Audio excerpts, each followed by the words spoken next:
The first sound of the morning is the hiss of the old espresso machine. Steam rises, curling through the empty air like a ghost. Margaret Collins stands behind the counter, hands trembling as she adjusts the switch. The smell of roasted beans fills the cafe, warm, familiar, and cruelly comforting. She waits for a voice that will never answer her again. Outside, the street is still asleep, washed in the pale blue of early dawn. The sign above the window flickers weakly, Pine Street Coffee, the same letters her husband painted years ago. Inside, chairs stand upside down on tables, dust still clinging to the corners. Margaret breathes deeply, forcing herself not to cry.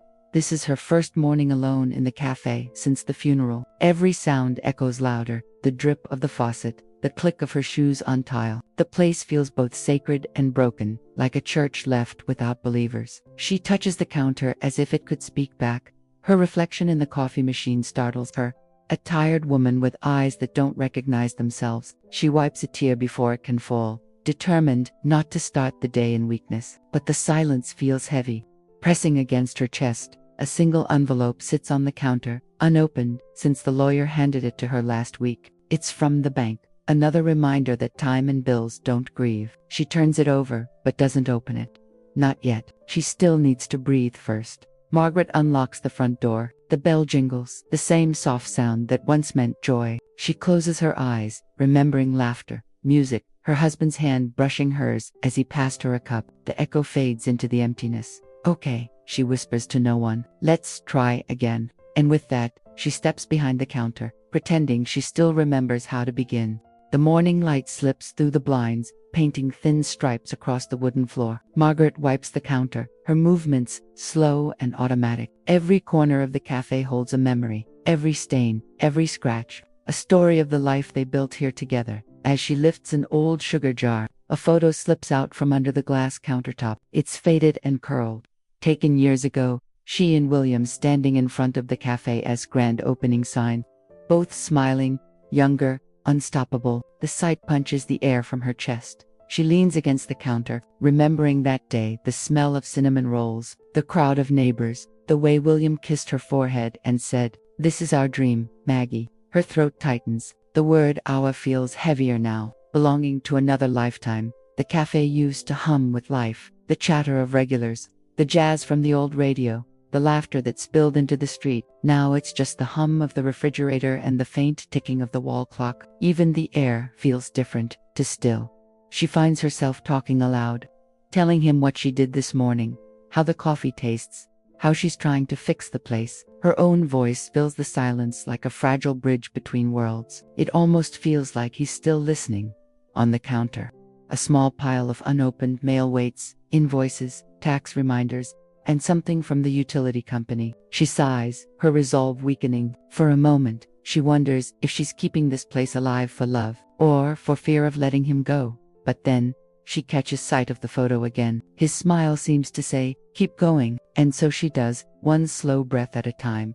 By late afternoon, the bell above the door rings. Margaret startles. No one has walked in for days. A young woman stands there, dripping from the rain outside, holding a sketchbook against her chest. Her eyes are bright, curious, almost defiant. "Are you open?" the girl asks, smiling. Margaret hesitates, glancing at the empty tables. "Not really," she replies. The girl nods, as if that answer doesn't matter. She steps inside anyway, her sneakers squeaking on the wet floor. "I'm Lena," she says, flipping open her sketchbook. "I live around the corner. I've seen this place forever. Thought maybe it could use a new sign." She turns the page, revealing a drawing of the cafe's front. Same walls, but brighter, alive. Margaret blinks, caught off guard. The sketch is beautiful, full of color and light, something she hasn't seen here in months. "It's lovely," she whispers, unsure what else to say. Lena shrugs. "I could paint it for free. I just like bringing old things back."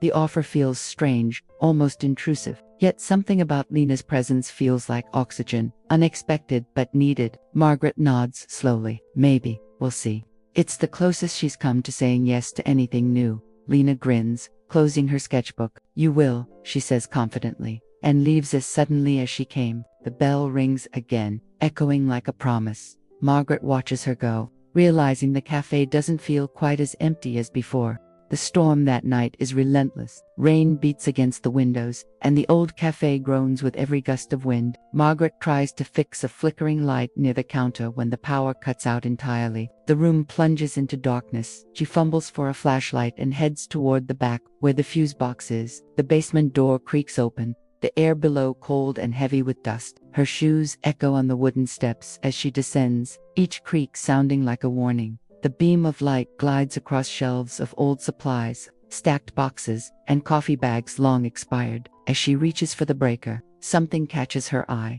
A small wooden box tucked behind a crate marked Winter Blend 2005.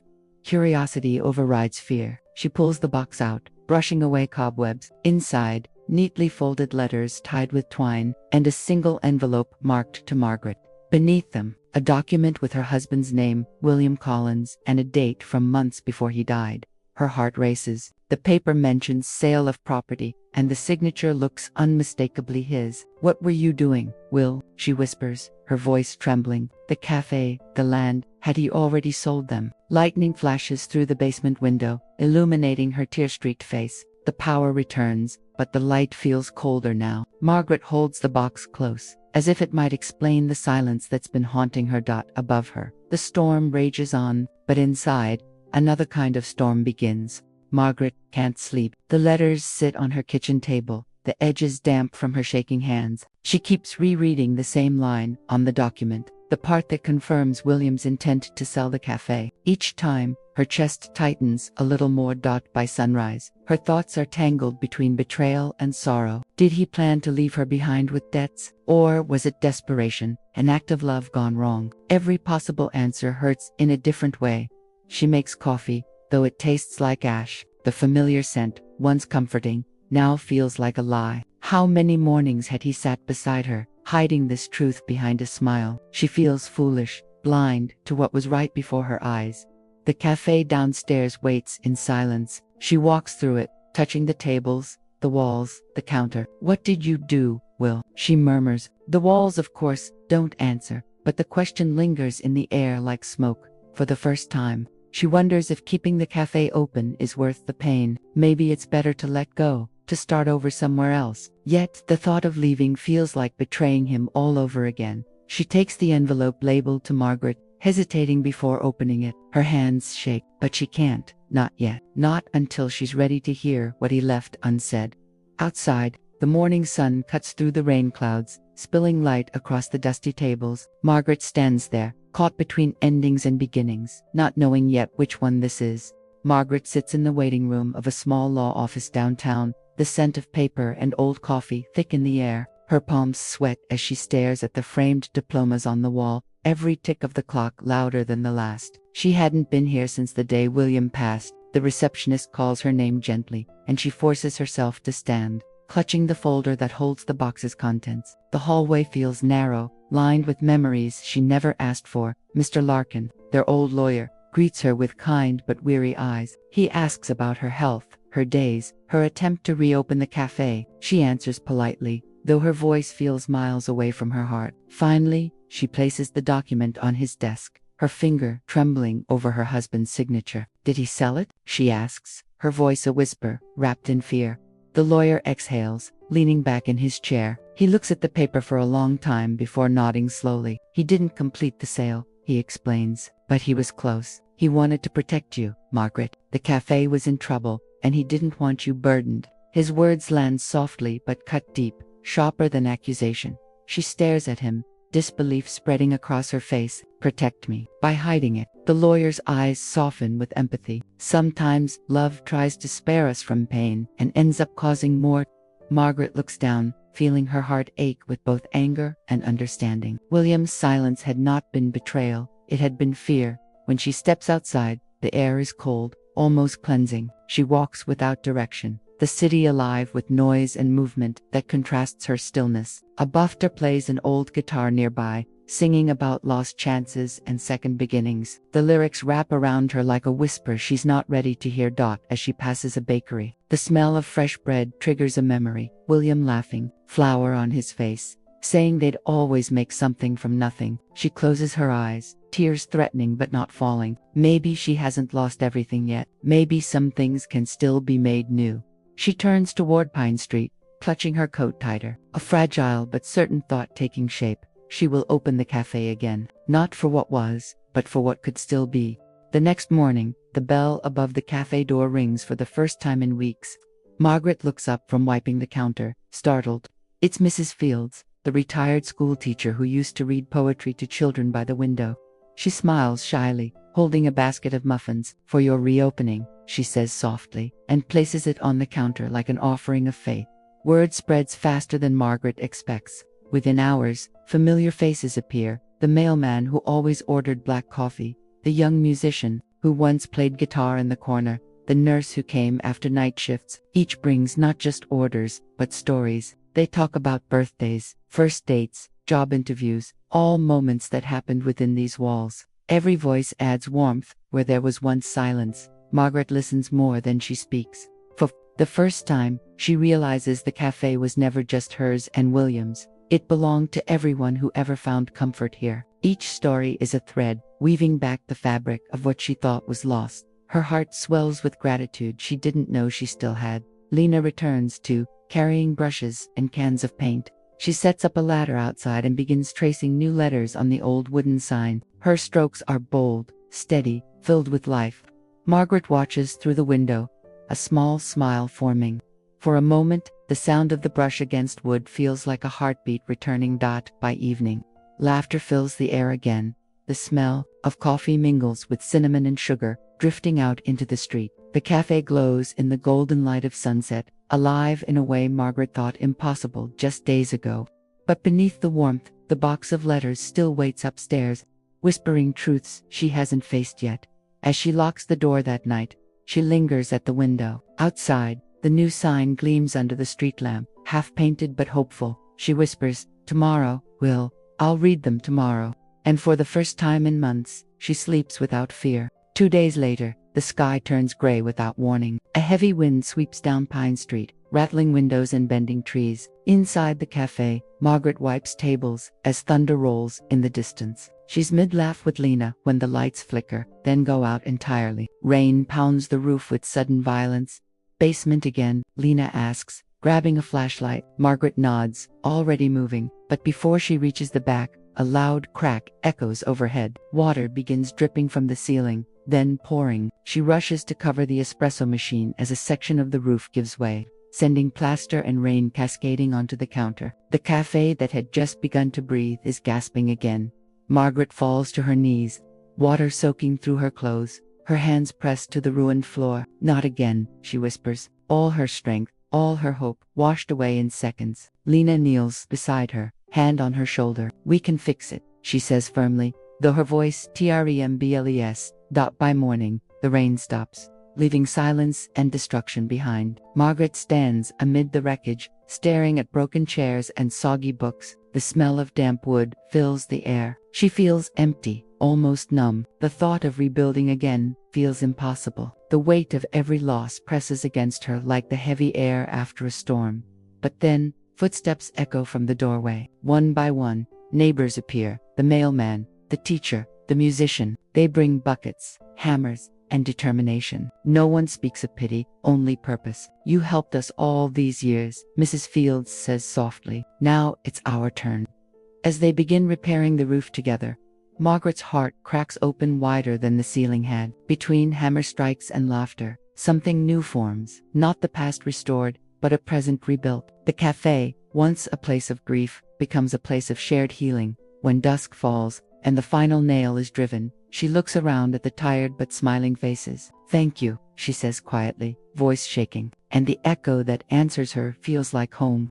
That night, after the helpers leave, the cafe is still and quiet again. The repaired roof glistens faintly under moonlight. Margaret sits alone at a corner table with the wooden box before her. This time, she doesn't hesitate. She unties the twine and unfolds the first letter. Her husband's handwriting filling the page like a voice returning from the dark. "My dearest Maggie," it begins. Her breath catches. The letter speaks of the cafe's struggles, the debts he tried to hide, the fear of losing everything they built together. I didn't want you to carry the weight, he wrote, because I saw how much you already carried for others. His honesty pierces her, not betrayal, but love disguised as silence. She reads for hours, one letter after another. Some are confessions, others apologies. One makes her laugh. A silly story about him burning a whole batch of muffins before opening one morning. Another makes her cry, describing how he watched her talk to customers and felt he'd married the heart of the town. The words breathed life into the empty room. At the bottom of the box lies one final note, sealed differently, addressed again to her. If you find this, it means I couldn't fix what I broke, but you can. The cafe was never just a place, Maggie. It was your spirit poured into every cup. Don't let it die with me. Her tears fall freely now, staining the paper. She presses the letters to her chest, feeling a warmth she thought was gone forever. For the first time, she understands that closure doesn't mean forgetting. It means carrying love forward. The silence around her no longer feels empty. It feels full of everything they shared. When dawn breaks, she opens the windows, letting the scent of morning coffee mix with the air. The world outside feels new, and so does she. The cafe opens again on a Saturday morning. The new sign gleams proudly, the last cup on Pine Street, a place to begin again. Margaret stands behind the counter, apron clean, hands steady. The bell rings constantly as people pour in, their laughter spilling out into the street like sunlight. Lena carries trays of pastries, smiling wide, paint still smudged on her arms. You did it, she says. Margaret shakes her head gently. We did it. The air smells of fresh coffee, sugar, and second chances. The sound of cups clinking becomes a kind of music. Every corner hums with life. A little boy points at the wall where Margaret hung a wooden frame, labeled Stories of New Beginnings.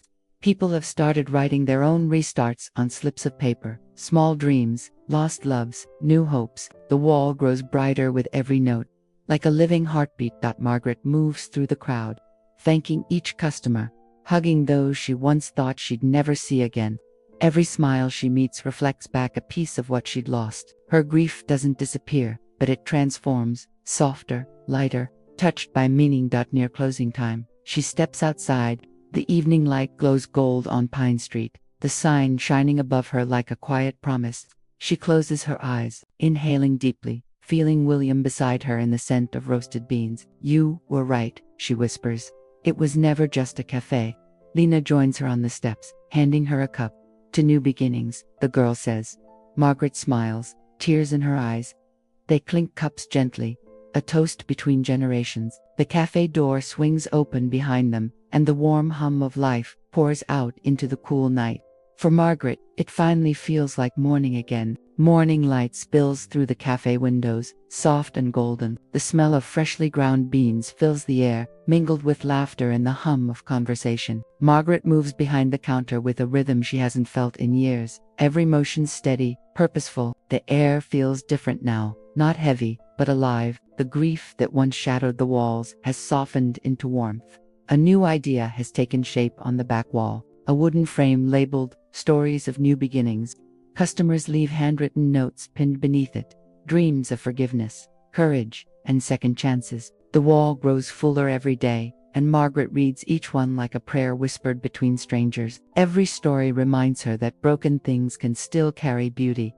Lena sits by the window, sketching another design. Maybe we should paint the inside walls next, she says, smiling. Margaret nods, amused. You never stop planning, do you? Lena laughs softly. You never stop trying. Their friendship, unexpected and pure, feels like a bridge between past and future.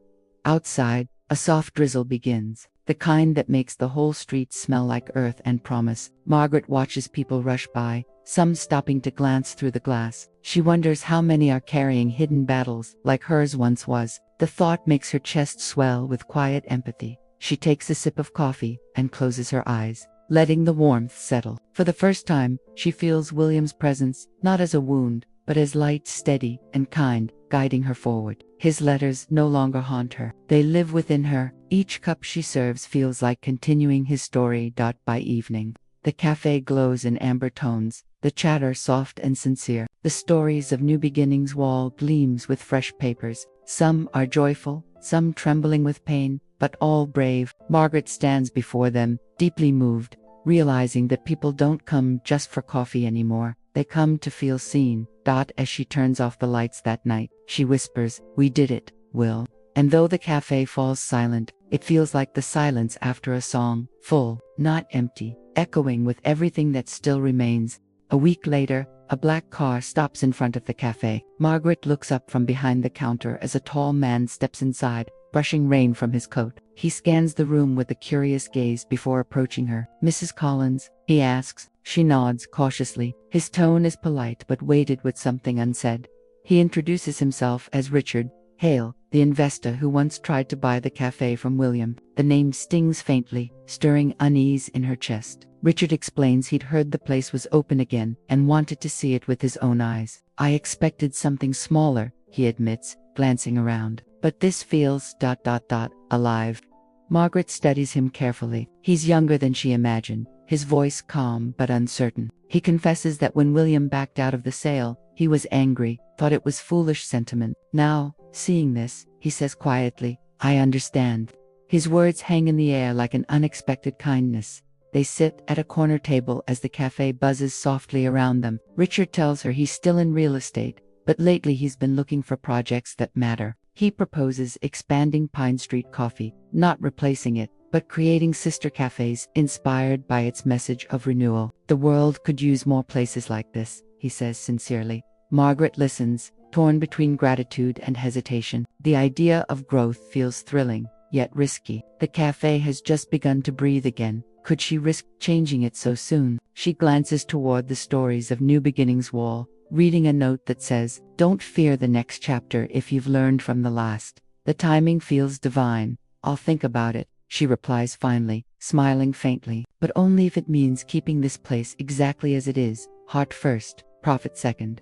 Richard nods, impressed by her quiet conviction. He leaves a card on the counter before heading out into the rain. As the door closes, Margaret feels the familiar hum of uncertainty, but this time, it doesn't scare her. It feels like possibility knocking, softly but persistently, asking to be let in.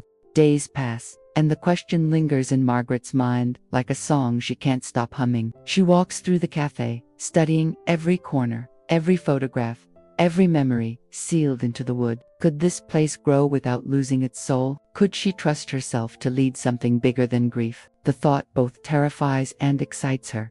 She takes long walks through Pine Street, watching the town change with the season. Shops that once seemed forgotten now buzz with life again. People wave when they see her. Some even bring her stories to add to the cafe wall. The idea of expansion no longer feels like greed. It feels like planting hope in new soil. One evening, she pulls out William's final letter again. His handwriting trembles at the end. "Whatever you do next, Maggie, let it be yours." She smiles through tears, hearing his voice as clearly as if he were beside her. It's not about keeping his dream alive anymore. It's about continuing her own. The next morning, she calls Richard. "If we do this," she says firmly, "it has to honor the heart of this place. Every new cafe will have a wall for people's stories. Every cup will remind someone that starting over is possible." On the other end of the line, Richard agrees without hesitation. "That's exactly what I hoped you'd say." When she hangs up, Margaret feels lighter than she has in years. The decision doesn't erase the past, it completes it. She realizes that William's dream wasn't to save the cafe, but to save her. He wanted her to keep building, even after he was gone. That as she steps outside, sunlight filters through the trees, warm and steady. The cafe behind her hums with quiet life, but her gaze is on the horizon now. She knows the future will have storms, challenges, doubts, but also mornings like this, the kind that taste like peace. And as she locks the door that night, she whispers, "This time, I'm ready." The wind answers softly through the trees, as if carrying his approval home. Months later, Pine Street Coffee has become more than a cafe. It's a beacon. Articles appear in local papers, calling it the heart of hope. Travelers stop by just to pin their stories to the wall. Margaret greets each of them with warmth that feels endless, her voice steady, her eyes bright. She has become someone she never expected to meet, herself. Unafraid, Lena now manages the day-to-day operations, her creative touch visible in every detail, from painted mugs to fresh flowers on each table. She jokes that Margaret is too famous to work the counter now, but Margaret laughs. insisting on wiping tables anyway. The rhythm of humble work still grounds her. On the anniversary of the reopening, the cafe overflows with laughter and music. People read their stories aloud, their voices trembling but proud. A woman talks about leaving an abusive marriage. A young man shares how he found purpose after losing his job. Each story echoes Margaret's journey, loss turned into light. When the crowd cheers for her, Margaret blushes, overwhelmed. She looks around, seeing faces that once were strangers, now bound by something sacred. The cafe glows with more than light, it glows with connection. For a moment, she imagines William standing by the window, smiling the same gentle smile from years ago. After everyone leaves, she and Lena sit at the counter, sipping coffee in silence. "You think he'd be proud?" Lena asks softly. Margaret nods, her voice warm. "He'd be proud of all of us." They sit quietly, watching the rain outside, the reflection of the sign shimmering in the puddles like gold. Margaret feels peace settle deep in her bones, not the peace of stillness, but of understanding. Every loss had led her here. Every tear had watered the soil of this second life. She no longer lives in the shadow of what ended, but in the light of what continues. And when she locks up that night, she does it with a smile, knowing she's no longer guarding a memory, she's nurturing a legacy. The morning sky glows pale pink over Pine Street, soft and quiet. Margaret opens the cafe one last time before her new partners take over daily management. The bell jingles as she steps inside, and for a moment, it feels like the first day all over again. Only this time, there's no fear, just gratitude. The air smells of cinnamon and purpose. She brews a pot of coffee, moving slowly, reverently. 2 cups sit on the counter, one for herself, one for William. "We made it," she whispers, pouring the dark liquid that had once been her sorrow, and now is her joy. Steam rises between them like a bridge across time. She sits at their old table, the same one from that faded photo, through the window. She sees the stories of New Beginnings wall, overflowing with papers. Some flutter loose, as if waving goodbye. She smiles, thinking of all the lives that touched hers through this small, stubborn dream. The cafe had become more than a business. It was proof that love can survive change. Lena arrives, wiping tears as she hugs her. "You're really leaving it to me." Margaret nods, her smile tender. "It's yours now. Just promise me it'll always smell like hope." They both laugh through their tears. The future no longer frightens Margaret. It feels wide and welcoming, like morning sunlight spilling over fresh coffee. Before leaving, she lights a small candle on the counter and places William's last letter beside it. The flame flickers, steady and bright, as if listening. "Thank you," she says quietly, "for every ending that turned into a beginning." Then she turns the sign on the door to closed, for the last time. Outside, the wind carries the scent of coffee down Pine Street, mingling with laughter and distant bells. Margaret walks toward the horizon, shoulders relaxed, heart full. Behind her, the cafe glows like a lighthouse, guiding others to start again, just as she once did.